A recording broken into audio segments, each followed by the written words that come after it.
तो खून टपकने का यहाँ पे कॉन्सेप्ट ये था, आइए आपको दिखाता हूँ खून कहाँ से निकलता था।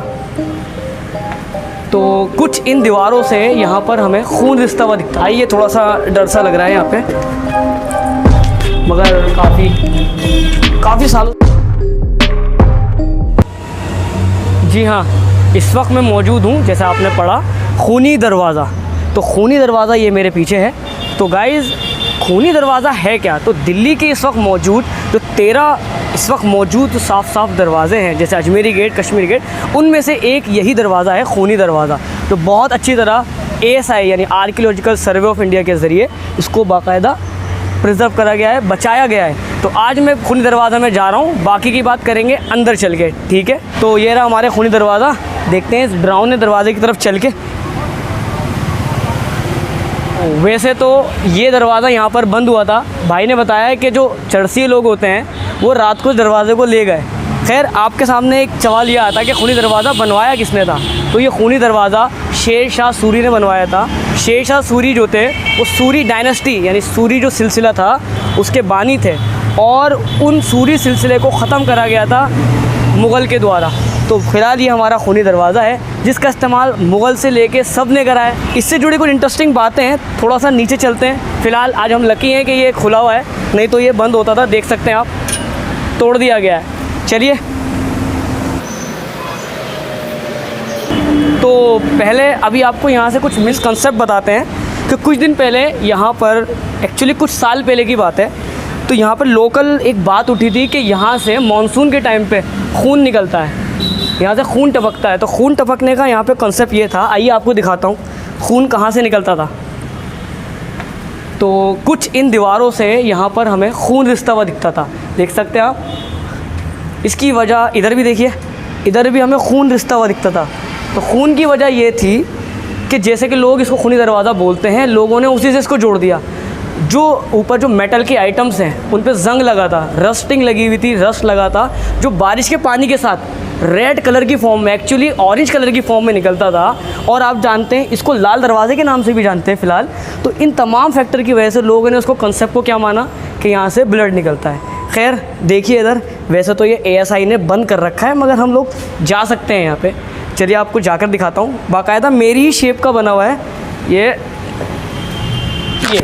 ओके, देख सकते हैं आप। आइए देखिए, बिल्कुल शेप बनी है।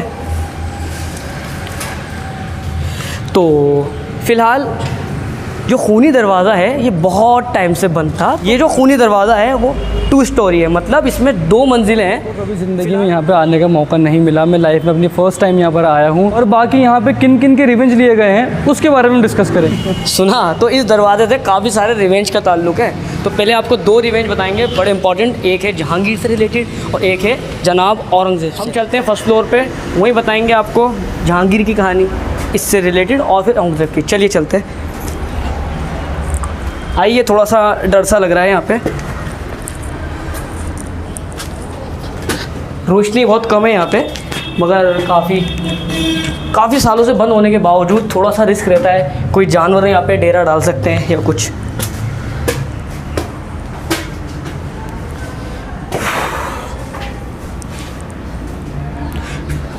तो देखिए, ये ऊपर जा रहा है 2nd फ्लोर। फ़िलहाल ये है इसकी 1st फ्लोर।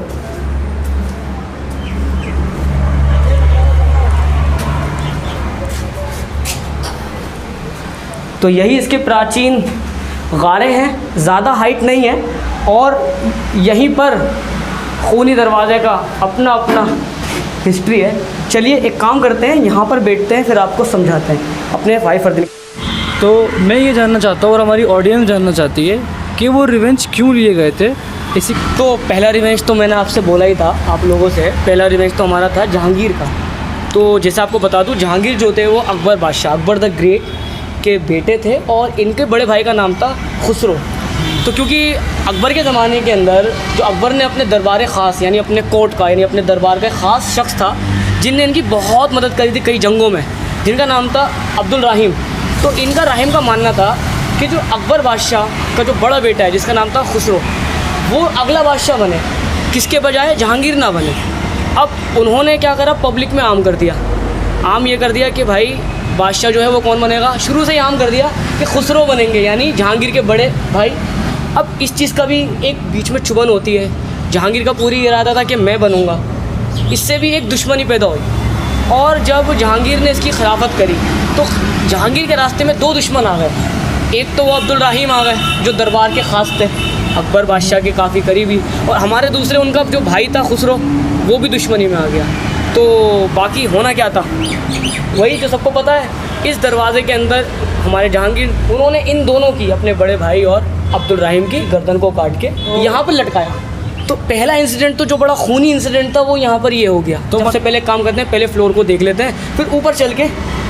तो ये पहली मंजिल है गाइस, और ये यहाँ पर पूरे जंगल है, जिसकी वजह से ये गेट अक्सर तौर पर दिखता नहीं है। और ये देख सकते हैं ज़्यादा हाइट नहीं है, ये भाई फरदीन हाथ लगा के दिखाएंगे। देखिए कैसा आर्किटेक्चर है कि बिल्कुल इनका हाथ पहुँच रहा है। मे बी 8 फीट हो गई। इनकी हाइट खुद 6 फीट से ऊपर है। और यहाँ से हम लोग आए थे नीचे से, और अब ये जो हमारा सेकंड फ्लोर है, यहाँ की तरफ चलते हैं ऊपर हम। तो आइए ऊपर की तरफ आइए। वो कहते हैं ना कि जो चीज़ सबसे कम इस्तेमाल होती है वो सबसे साफ़ सुथरी होती है। ये चीज़ इस्तेमाल को तो छोड़ो, ये तो हम बहुत लकी हैं कि आज ये खुली मिल गई। तो एक बार दिखा दीजिए कैसा है भाई। सच में बहुत साफ़ है, जैसी इसकी हिस्ट्री है उस हिसाब से काफ़ी अच्छे तरीके से ASI ने इसको के रखा है। बिल्कुल ऐसा ही लग रहा है जिस तरह जल्लाद किसी को फांसी पे लटकाता है ना, बस वो फांसी का फंदा ही नहीं है यहाँ पे। और एक देख सकते हैं आप, यहाँ पर भी ऊपर जाने का रास्ता दिख रहा है, और ये भी खुला हुआ है। तो देखते हैं, बाद में देखते हैं। फ़िलहाल यहाँ से व्यू दिखाइए ये। और गाइज़ ये जो आपको दिख रहा है पीछे, ये पूरा का पूरा मौलाना आज़ाद मेडिकल कॉलेज है। और इस साइड पे अगर आपको दिखाएं, जैसे आपने देखा वो मौलाना आज़ाद मेडिकल कॉलेज है, MAMC। इधर फिरोज़ शाह कोटला किला है और फिरोज़ शाह कोटला स्टेडियम, जिसका जैसे हमने बताया था ना अभी, जहांगीर साहब, उन्होंने बॉडी यहीं लटकाई थी अब्दुल रहीम और उनके बड़े भाई खुसरो की। तो मैं सोच रहा हूँ औरंगज़ेब के बारे में हम ऊपर ही बताएं। तो चलिए, जैसे कि ये मैं आप देख सकते हैं, गेट को मैं खोल रहा हूँ। तो गाइस ये गेट खुलेगा नहीं, ये मेरे ऊपर ही गिरेगा, क्योंकि यहाँ पूरे कब्जे निकले हुए हैं। और बस समझ लीजिए कुछ हमारा फिरोज़ शाह कोटला स्टेडियम आपको दिख गया होगा, वो रहा। और ये एक बार ऊपर चलते हैं।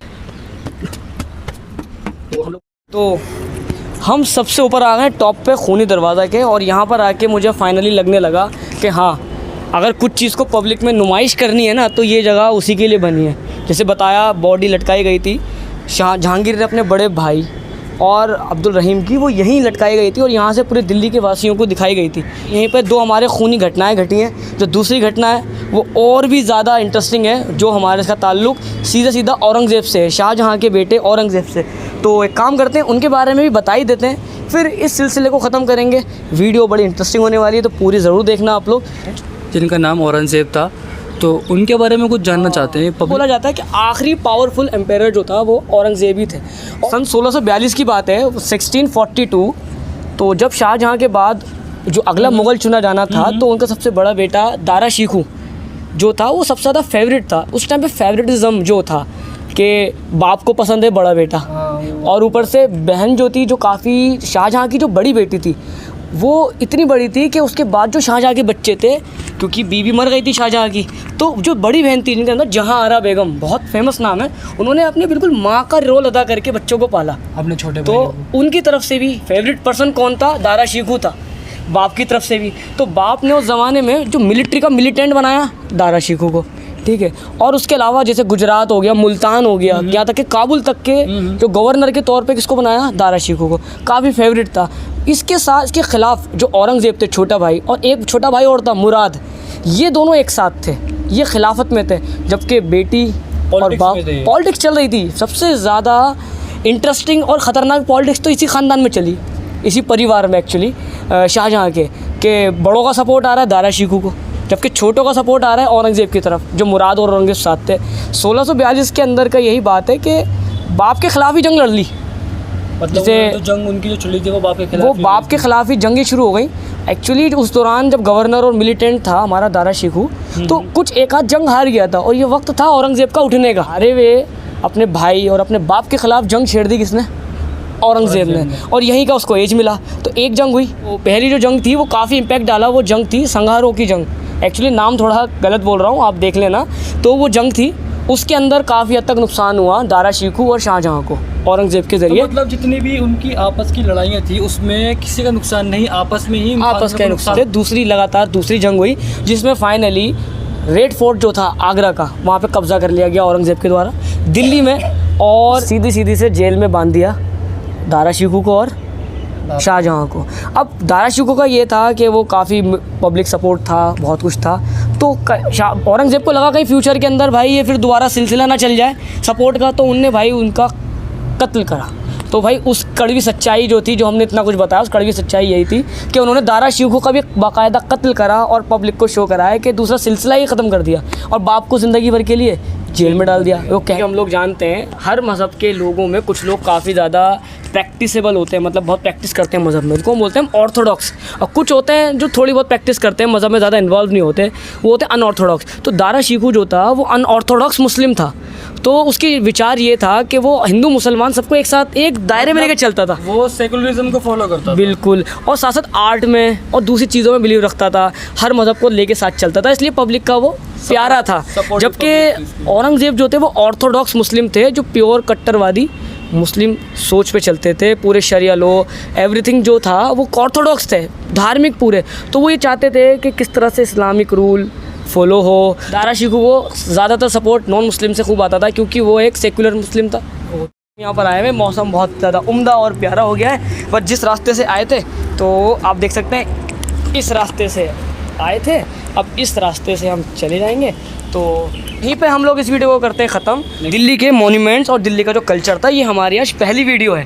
तो ऐसी वीडियो आती रहेंगी, हर एक का एक अपना अपना एक तत्व होगा, एक फैक्ट्स होंगे, उसके लिए बस आप बने रहें चैनल के साथ। से फिर मुलाकात होगी एक और वीडियो में, तब तक के लिए इजाज़त चाहते हैं। ओके।